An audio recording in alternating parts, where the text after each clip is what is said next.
welcome to Double Overtime, presented by VC Ultimate. We're back. It's a weird when you do a surprise between season thing, sponsorship things. Adriana, we love you anyway. Great to see you at National. Sascha, we are back.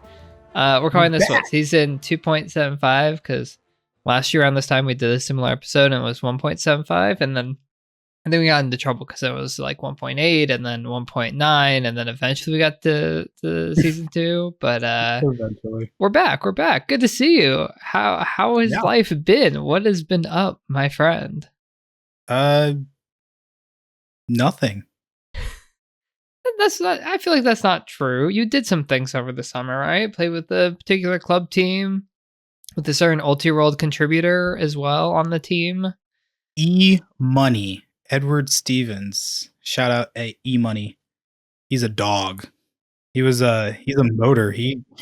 Dude can run and run some more. He's the Energizer Bunny of Ultimate. Dude doesn't stop running. He's arguably the best player at the traditional post-Nationals Ulti-World Staff Goaltee that we had on Monday after Nationals, because nice. I was down in San Diego doing Ulti-World things, covering Club Women's once again. Would have liked for a little bit more excitement in the women's division, but there was plenty enough controversy and surprise upsets to go around between the men's and the mixed divisions to keep things entertaining. Sascha, how was it watching things from home? It was a lot of fun watching everything from home and how everything panned out. I don't know if I'm a fan of the World Cup style drawing. Fair enough. I mean, it's only year one.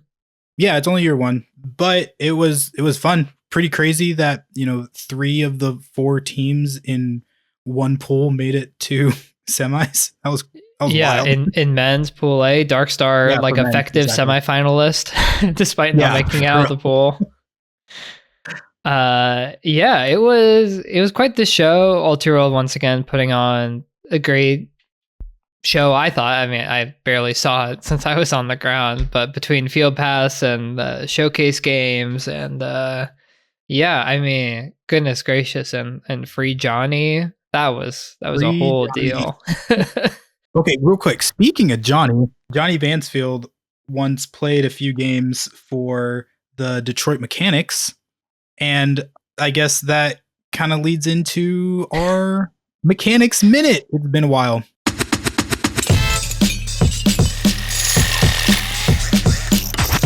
Love the force segue, Sascha. Mechanix Minute. Because to be fair, we were supposed to do this after we lost to Charlie and Keith in the regionals picks for college, and then we finished recording our second season before the end of the Mechanix season. It turns out we didn't miss much because Sascha, their losing streak kept up. Same. Yeah, at the 74 game losing streak now spanning since April 29th of 2017 was the last game they won, notably against the Chicago team that had the West Perspective. If you haven't read the West Perspective from the Western Ultimate League, it's a fun little blog thing that they did every week. The editor-in-chief of the West Perspective, Pavel Yanis, was one of the last people to ever lose to the Detroit Mechanix. Pavel, who was also on, right? I have this right. Does he He's play for Machine now? On Machine, yeah, with who Johnny. made the final with Johnny Vansfield, who made the final. What a wild time! What a wild time Nationals was. We hope you caught some of the action. We hope you enjoyed Nationals. We're looking forward to what's hopefully going to be another great pair of seasons in the Western Ultimate League and the Premier Ultimate League. Unfortunately, today's episode is not necessarily going to start off and have that much of a cheery note, at least for the first portion of it, because we got to talk about the Western Ultimate League's announcement that the Oregon Onyx will not be returning for 2024 after their ownership group was ruled ineligible. And there are other sort of brewing issues for the Western Ultimate League. And well, we haven't heard much from the Premier Ultimate League, but see what we do here when news starts to come out about updates in the Premier Ultimate League, WL a little bit ahead of the POL on the timescale per usual. So, without further ado, we are going to be joined by former captain now of Oregon Onyx, Greta Eisenbrey, who will be telling us more about from the player's perspective in terms of the timing, how it went down, players' relationship or lack thereof with the ownership group, and more coming up here shortly. So we're going to take a very brief break, short little intro, and we're going to be joined by Greta here shortly. So don't go away. We will be right back. Our friends at VC Ultimate are proud to sponsor Double Overtime. VC proudly puts community over profit, focusing their support on initiatives that help promote inclusivity. As the first ever sponsor to back professional women's and non-binary Ultimate, VC puts its money where its mouth is when it comes to equitable action. VC also approaches product innovation intentionally to make more players feel like the Ultimate space is their own. Did you know that all VC core products are now 100% gender-free? If your team is in the market for uniforms or custom team gear, check out vcultimate.com. Not only are they working to change the landscape of sport, VC's performance gear is the best on the field. Thanks to our sponsors of Double Overtime, VC Ultimate. And welcome back to Double Overtime, where we're happy to be joined by Greta Eisenbrey. I guess we'll say captain of the late Oregon Onyx now. Greta, welcome to the show. Unfortunate times, we would rather have you on a happier note, but here we are anyway. Yeah, happy to be here. Yeah, so we can take the statement from the league and just for somehow if people are both Double Overtime listeners and like not following the WL on Twitter or social media and like somehow hasn't read the update, I'll try and cover it in short for folks before we jump into the questions, Greta, just so that everyone's on sort of the same page. The announcement read, in part, Oregon Onyx will not be returning as a participating team in the Western Ultimate League for the 2024 season. The WL board has voted Onyx's ownership group, Pearl Sports Group, ineligible to operate a team. This coming after a fairly widely publicized concern around and issues with players getting paid, yourself included, bringing that to light. So from a player's perspective, like how did this all go down? When did you find out? Obviously there were the issues with pay, but was there any hint that Onyx's 2024 season would basically just be cut out rather suddenly, at least from an outside perspective? Yeah, we first heard we heard that Onyx was going to be cut out about 3 days before the announcement. There'd been the ongoing issues with pay, and we'd finally gotten everybody paid, and then we got a message in our Slack from our team manager basically being like, hey, so this hasn't been announced yet, but it turns out that they've deemed the ownership group, Pro Sports Group, which was mainly this guy, Joel Caswell, who also owns Portland Nitro, that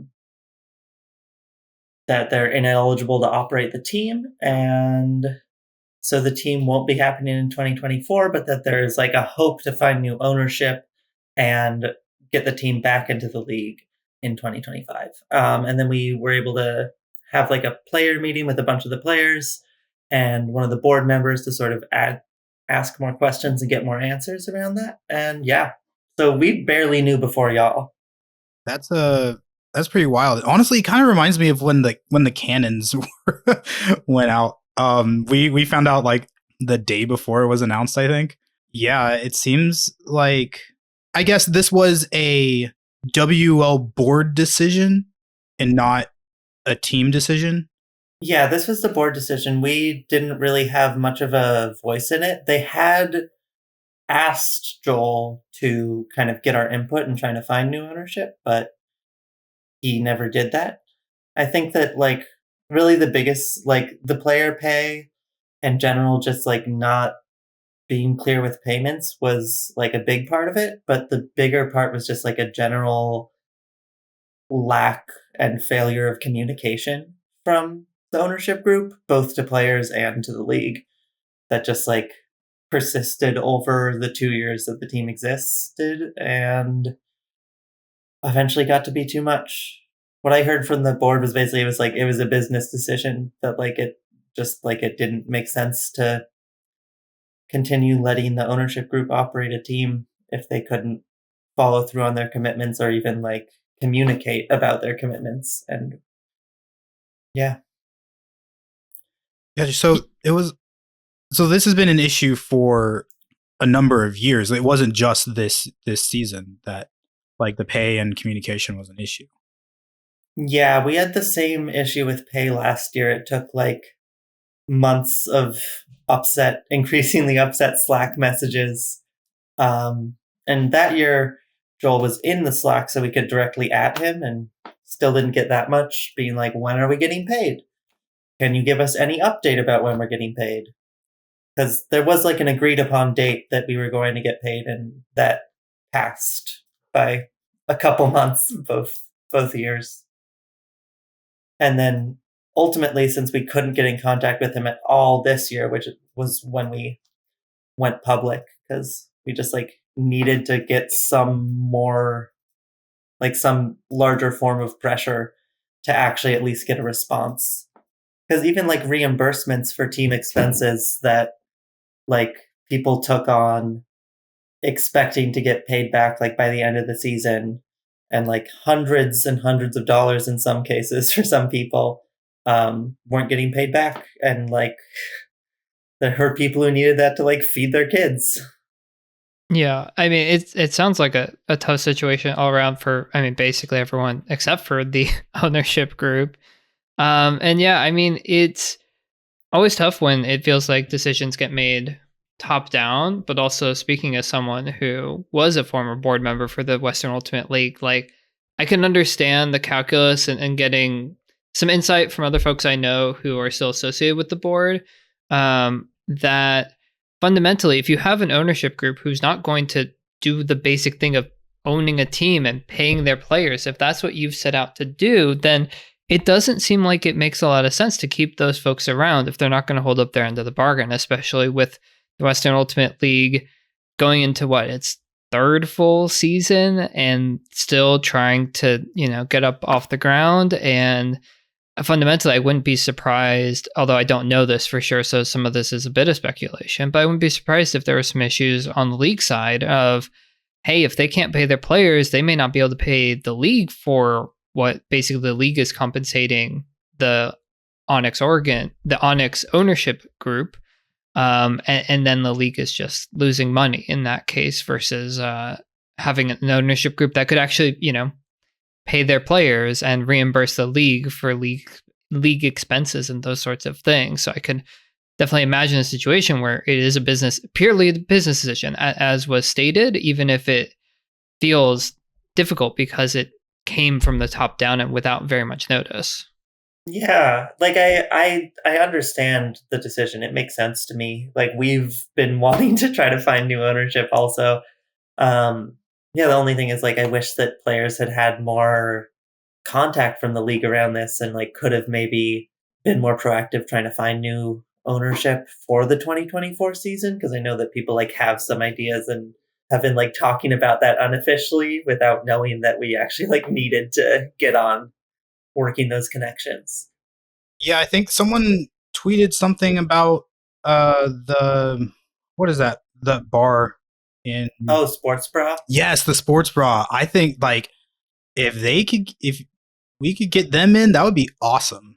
Because I know that would be awesome. I know they've shown some of our games. Yeah, they've shown some games. I know like a lot of the players have like gone there and hung out and eaten, drink there and stuff like that. I think that would be like an amazing opportunity for them and for the league in general. Yeah, that would be great to see in the future.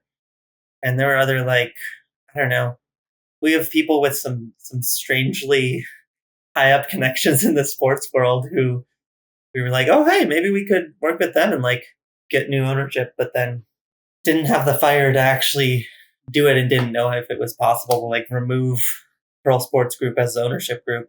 So we never got on that. But yeah, like my main gripe is just with the ownership group at this point, and I know that a lot of the players feel the same way, of just like this ongoing frustration that just hasn't been getting better, and they kept saying was going to get better. Like at the start of this season, they said like, we recognize that player pay didn't go well last year, and like that's an easy area that we can improve, so we're going to do better this year. And then it was exactly the same, if not worse. Probably worse because there was less communication. So I guess my next question is, what is next for the players in Oregon?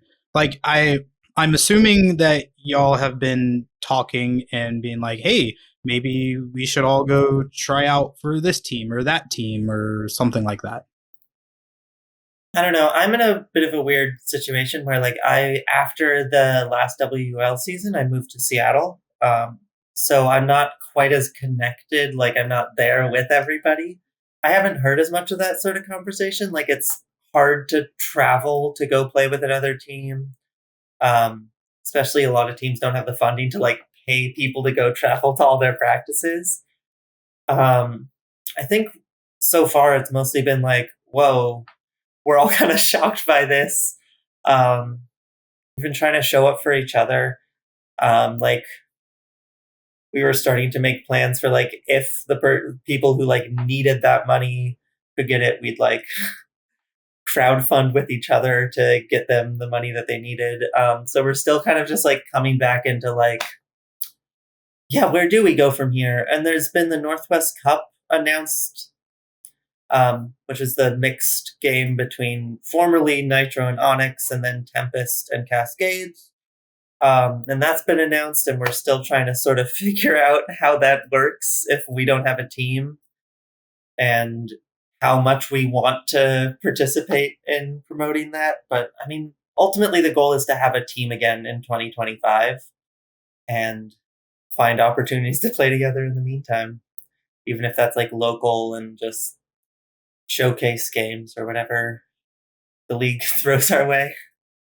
Yeah, that all makes sense to me. I think one other sort of like follow-on question is based on a tweet recently from Evelyn Agawa of LA Astra, talking about some of their issues that, if I have it right, I think I have it in front of me.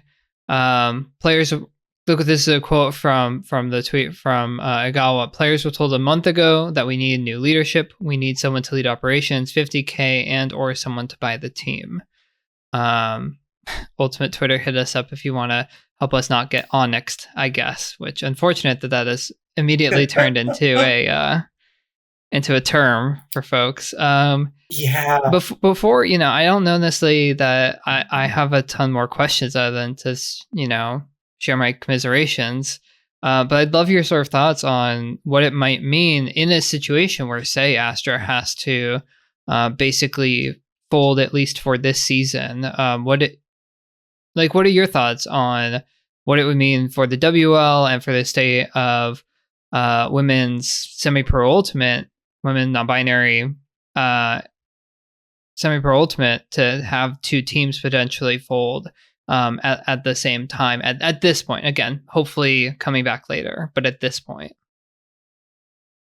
Yeah, it's really, I don't know, it's sad to see. Like, people have put so much into these teams and into this league, and like have been playing their hearts out and putting effort into like working out logistics with their teams. At least I can't speak for Astra, but I know that a lot of like players were heavily involved with like sorting out travel logistics. And it's sad to see that all kind of like dissipate. And it's like, I hope that we can like catch that momentum again, but especially this is the second team in Oregon that's folded. And so it's like, there was already a lot of distrust in the community about this team starting up again. Of just like, is this going to work? Is it going to be another Swifts? Like, who are the ownership group? Can we trust them? Kind of got our answer there. Yeah, I don't know. I don't have much of an answer besides just like, it's sad and it's rough to see. And like, I trust the the community can bounce back from it, and that like more teams, either these teams will come back or more teams will rise up to sort of fill their place. I have hope, but yeah, definitely a little tempered right now. Sascha, anything else? I guess I just want to add that, I mean, I really hope that everything can work out for both of the teams, for Oregon and Astra, if something happens with them. Like, I love watching the WL, and I've loved watching every single team, and if every team is there, then that it's just better, I guess. Yeah, there's so many like great athletes in both of these communities, and just like they've produced some, like, I mean, Onyx and Astra just playing against each other produced like an incredible game last season, or I guess 2 seasons ago. It's like, yeah, there's so much there that something's got to happen. Well, fingers crossed that it will. In the meantime, Greta, thank you for joining us. We wish you all the best. We hope you can get some different chances to play Ultimate in whatever ways make sense for you. And same to all of your now former Oregon Onyx teammates. Hope folks get a chance to at least stay connected to their community, even if it isn't directly through the existence of the Onyx in 2024. Thank you again for being here. Thanks for having me. Hope you'll see me on some WL fields not too far in the future. Hopefully. Let's go. Thank you again to Greta Eisenbrey for joining us. Sascha and I have a few more bits of news and such to cover when we come back, so we're going to take a quick break. Thank you again, Greta, for joining us.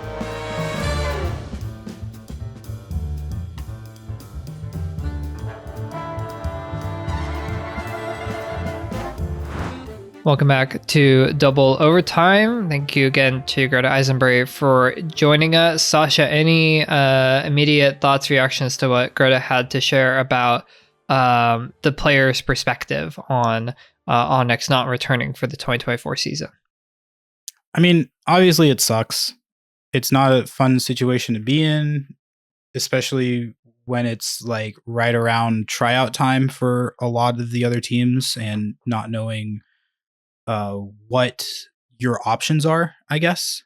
Like, you just kind of sat there and waited, and then now you have to kind of scramble to figure out what you're going to do, if you're going to do anything at all for professionally. Yeah, I mean, I think the standout thing for me was the fact that the players found out, only a few days before it went public. I as you sort of said, with the cannons, it's not like this is unprecedented for players to find out last minute, but it's still unfortunate that happened. And yeah, as I said, I'm not necessarily surprised by this decision from a board perspective. I could see the arguments be pretty clear about, like, hey, this is an ownership group that hasn't held up their end of the bargain twice now. Why should we have them return and basically get support from the league and be in this position to be on this sort of stage if they're not actually going to do their jobs, pretty much? Which, yeah, makes sense. And I know Greta was like, hopefully we'll have another team or Onyx will return in 2025. But they also pointed out, like, Swiss are gone, showed up, we're gone. Onyx showed up, a couple of seasons gone. We're going to see if the Portland and Oregon Ultimate scenes are ready, to love again, as it were, for a third time, potentially. Even if it is Onyx again.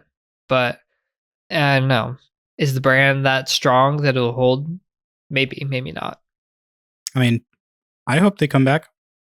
Same. I mean, I will say the other thing too is it's not, I don't want this to be taken as this is a sign of like weakness or inability of like the WL or to like do their job to maintain a functioning league, or that, oh, this is like why women's sports are struggling compared to men's sports. Like, this sort of like coming and going of franchises, of teams, is like arguably the norm for up and coming leagues. You would be hard pressed to find any and I say any professional sports league ever, that has not had teams come into existence, stick around for a year or two, and then disappear. It happened with the AODL. It happened with the NFL, NBA, NHL. Take your pick. It does not matter. Teams come into existence and then they go away. It is simply how things operate in the early goings of a professional sports league. And the WL was hoping to break that mold to an extent, especially after the Swifts left. Post-COVID, all the teams together. But like, this is arguably more the norm than the exception, and that does not mean that the WL cannot be successful going forward. The WL absolutely can be successful going forward. We've seen this model time and again. Pick your sports league from the biggest to basically the smallest. And so I have hope that the WL will be able to rebound from this regardless of what happens, what has happened with Onyx and what may happen with Astra. In the years to come. So I really hope people, and if you're listening to this podcast, I doubt you would take it this way, but like, I really hope people don't like misconstrue it as this is why people don't support women's sports, or this is evidence for women's sports lack of like enthusiasm or draw. This is just part of the struggle of being an up and coming sports league, period. I think the biggest obstacle with this is scheduling. Honestly, is like what do we do now with scheduling? With there's only one Pacific Northwest team. They can't really, and it's not cheap to get up to Seattle, and you can't do like the double header where you're in Portland and Seattle or vice versa for a weekend sort of thing. And scheduling gonna be the hardest issue. More logistical nightmares, but this was always going to be the case and has always been the case. And I mean, just look at the POL. They've had Portland, Maine traveling to play Austin twice now, which are the absolutely furthest corners of that league. So, people can make it happen. They'll find ways to get it done. But yeah, we'll see. How many games does Seattle play at home? And do they become a road team to an extent if they are mostly traveling, say, to like, I would say LA, but like San Diego, right? Or San Francisco, or out to the Mountain West for games instead. So yeah, do not envy the schedule makers for the WL, especially with the current uncertainty around Astra as well. And we'll do our best to keep you updated. No guarantee that there's always going to be emergency pod in response to everything, but Sascha and I will see what we can do. So, let's see. Before we get to some actually fun things, Sascha, should we run down some other brief news items that we haven't officially covered yet? Yeah. I know Greta mentioned it briefly. The Northwest Cup is happening. Or at least is supposed to be. It's supposed to be happening. I'm not sure how or if or what. I'm assuming that it's happening. I'm just going to assume that it's happening. Yeah, it was a lot of fun last year to watch. There was a lot of fun big plays. Hopefully it'll happen. I mean, I'm assuming it's happening, so I'll definitely be watching this year. It was something that I wasn't sure was going to happen again, given the whole Onyx situation, and was rolling through all the different team social medias just to make sure I hadn't missed anything, and saw the announcement on the Tempest Twitter page, and was like, oh, this is interesting. I didn't know this was happening, but that was also posted 2 weeks ago now, so TBD if plans have changed between then and now. In other WL team news, different teams have posted that they are indeed hosting tryouts. So it seems like the WL is going to exist in some form or fashion with some number of teams, hopefully at minimum 6, if not 7. Certainly Utah Wild, San Francisco Falcons, I think even the Sidewinders, to one extent or another, have announced tryouts. And so, yeah, teams are starting to get their stuff underway. Utah even announcing a Mighty 5. Sascha, you want to run us down that list of names? Because near and dear to your heart. Definitely. Brooke Stanislawski, Kira Harushnikova, Kendra Miller, Kaylee Caldwell, and then the big one that was super exciting to see was Stacy Gaskill. And I did learn how this happened. So the USA ski snowboard team, before every Olympics, they do their training, obviously. And I'm assuming that the training facility switches every Olympics, possibly. Like it could be in, Colorado, it could be in Utah, wherever there's good snow. But for this Olympics, it is in Park City, which is fairly close to Salt Lake, where the Olympics was held back in 20 whatever it was. I can't remember. 2002. I think so. That's the year that I'm remembering from Mitt Romney crowing about it all those years. Okay, then that seems right. But but yeah, so their training facility is in Utah this year, and so Stacy is spending a large amount of time there.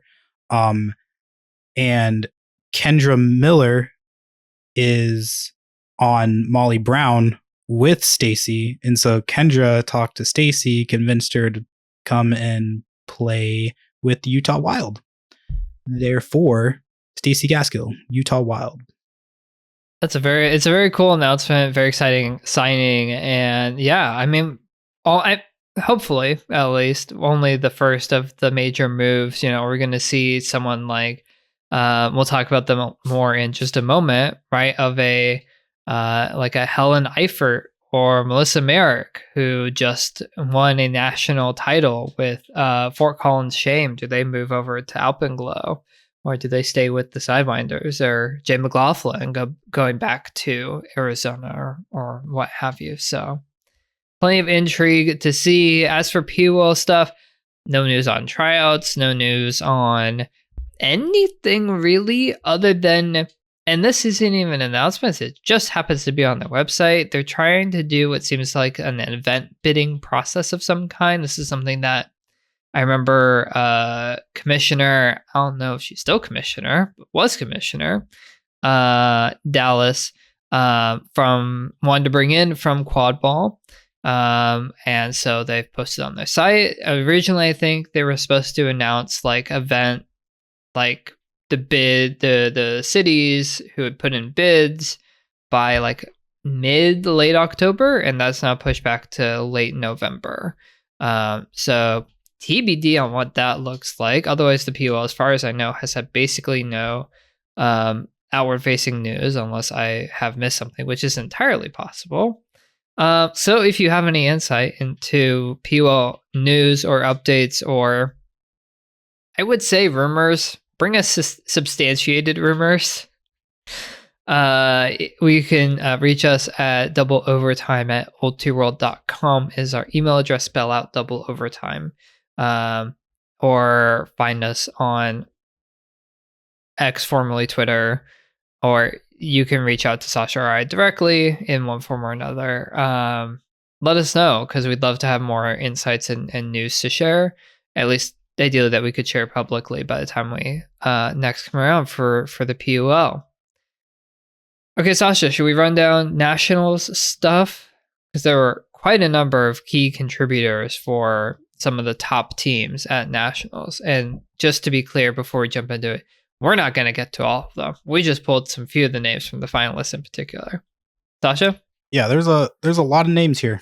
There are a lot of names. It's true. Should we start with the aforementioned Shame?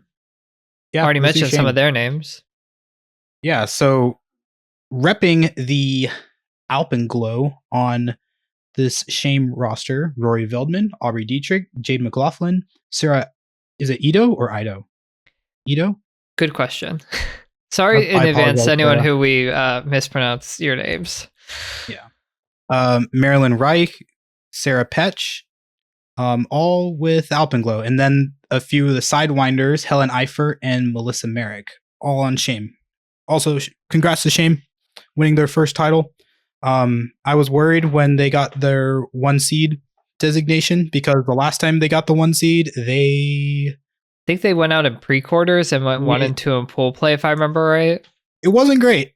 We'll it was just say not that great. it was not great. Yeah. But Shane was able to pull it together, and a lot of those women matching players made some big contributions. Shout out in particular, Rory Feldman, fellow trans athlete, and just a general shout out to all of the amazing trans, queer, non-binary players I saw in nationals. We are repping at the biggest stage, y'all, and it is very, very cool to see. Rory on Universe Point for Shame in the semi. But yeah, congrats to Shame. Again, as you said, people weren't expecting them to hold up to their 1 seed, and then they had what you would expect from a 1 seed. They won their pool, went undefeated, and then won the title. So like the most expected performance from a 1 seed. But then they had to do it against a very unexpected finalist, the first bottom seeded team to, I think, ever make the finals in mixed. Maybe ever in any division, but definitely a mix from what I and other reporters were finding. And that's Ann Arbor hybrid with a few different representatives from a couple of PUL teams from what I could find. Charlotte Wilson, Tracy Lowe, Haley Banis, and Annalise Mayling from Indy Red. And then Kat McGuire from Columbus Pride. I may have missed others, in which case apologies. But congratulations on the hybrid on making that finals run. Yeah, and then we got on the women's side the Brute scandal. There are a lot of players from this game. Yeah, it turns out that Mid-Atlantic Northeast Corridor has a lot of good players who played on PUL teams who then played together for Brute and Scandal. Again, picking from the finalists. There were more for Molly and Furious semifinalists. Yeah, something like 2/3 of Scandal's roster played together on Shadow. That's what I wrote. Yeah, I think I counted 17, but the initial roster didn't include Cammy, who ended up joining with the team later in the season. And Scandal's roster, at least per Ultra World, at the start of the season was 25. So roughly speaking, about 2/3 played together on Shadow and carried that over into the Scandal season. It's a lot of players, which is great for Scandal and for Shadow too. You know, getting that chemistry together. Something similar to again going to my homies, the Utah Wild. A lot of them played club together on Utah Dark Sky, and so being able to get those reps together, not during their professional season is great, because it just makes it a lot easier when you're at practices for the professional season. Yeah, and then Brute's representatives came from Portland Rising and New York Gridlock, and again a raft of names from each of those teams. From what I could find, Tulsa Douglas, Becky Malinowski, Angela Zhu, Amy Zhou, and Stacey Tigrolini were all on Gridlock and played for Brute. And then Coca Pellegrini, Megan Wilson, Yuka Zhao, Jay Cruz, and Sophie Knowles all played for Portland Rising. So a little bit split there, but still plenty of representation and consistency and chemistry from the PUL rosters to the club rosters that were very successful. Clearly, congratulations to Boston Brute Squad on winning a 4th title. I think that's mostly it. Obviously, big shout outs to also the folks on, I shouted out Molly and Fury, shout out BFG and Exist, also semifinalists in the mixed division. Plenty of WMPOL reps all the way up and down the board across the entire divisions, and for both mixed and the women's division. So props to all of those players for a successful club season. We're excited to see you in the semi-pro seasons whenever those kick off. I think that's it for us this time. It was nice to catch up with everything, and I have been quite bored since the end of the seasons, and I need more Frisbee. Therefore, I need this time to go quickly. And I think seasons don't usually start till like March, right? Yeah, even the WL season doesn't start till March. At least didn't last year. We'll get there, Sascha. We'll get there through the dark winter. Well, we'll hopefully be back together again for at least one more, season 2 point, whatever, at some point soon. In the meantime, it's been great seeing you again, Sascha. It's been great catching up, even if briefly. And again, folks, please let us know if you have tips, insights, thoughts.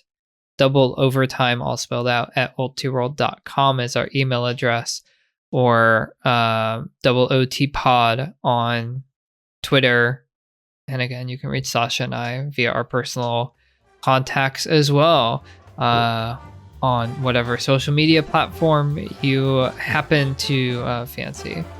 So, for Sascha Vogel, I've been Jenna Weiner. This has been Double Overtime. Bye. We'll get it better for next time. All right. Thanks, y'all.